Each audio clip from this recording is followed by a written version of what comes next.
Bonjour à tous. Bonjour. Alors, on est bien là.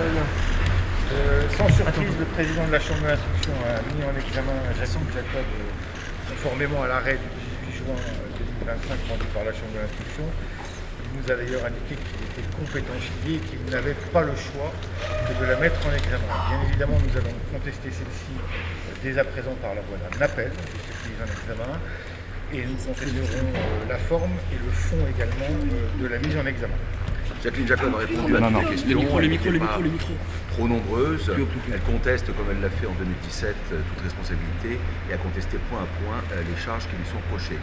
Il s'agit principalement, vous le savez, de l'expertise en graphologie, en comparaison d'écriture plus exactement, ainsi qu'une expertise en stylométrie qui n'en a que le nom et qui est un gadget. Voilà, donc aujourd'hui, la justice est une enfant qui n'apprend pas de ses erreurs. Je vais vous citer deux jurisprudences. La jurisprudence Dreyfus et Christine Villemin. Aujourd'hui, on repart sur les mêmes erreurs. En fait, Jacqueline Jacob a été entendue pendant 1h35.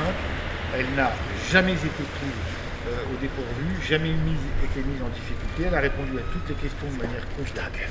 Que les choses soient claires, la justice reproduit exactement les mêmes erreurs qu'en 1986. Vous vous en souvenez, la chambre d'accusation de Nancy avait décidé de renvoyer Christine Villemin devant la cour d'assises en retenant 25 charges.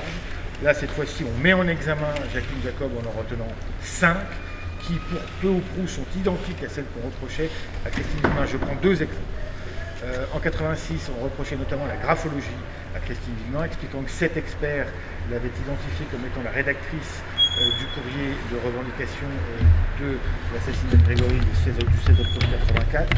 Aujourd'hui, nous avons une expertise graphologique qui dédouane Jacqueline Jacob pour cette lettre et une stylométrie qui est effectivement, comme vous l'a rappelé Alexandre Boutier, un gadget qui viendrait l'incriminer.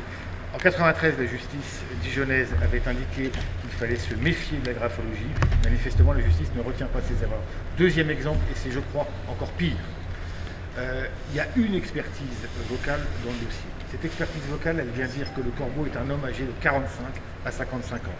Vous aurez compris que un homme âgé de 45 à 55 ans, vous aurez compris que ce n'est pas du tout le cas de Jacqueline Jacob, et on se fonde sur une réflexion d'un homme âgé de 90 ans à l'époque, René Jacob, qui n'a pas reconnu la voix de Jacqueline, mais qui n'a reconnu que son rôle.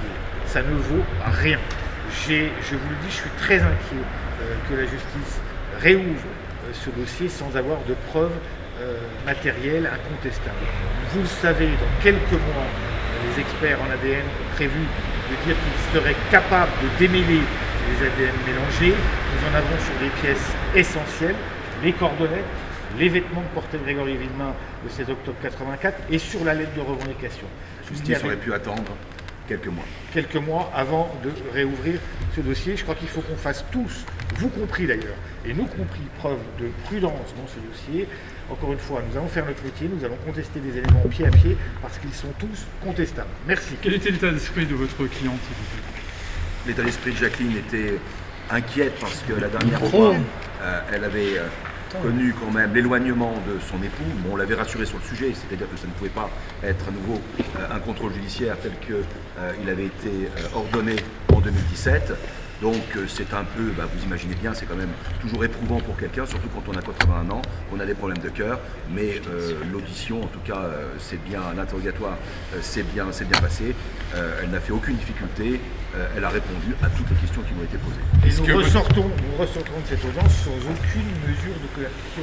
Il n'y a même pas de contrôle judiciaire. Tout à fait. C'est donc quand même que la justice se dit qu'effectivement, ça pèse pas bien lourd et que ça vaut pas tripette. Monsieur Jacob était à ses côtés, c'est conformément à l'arrêt du 18 juin. Le président nous a informé qu'il n'avait pas le choix.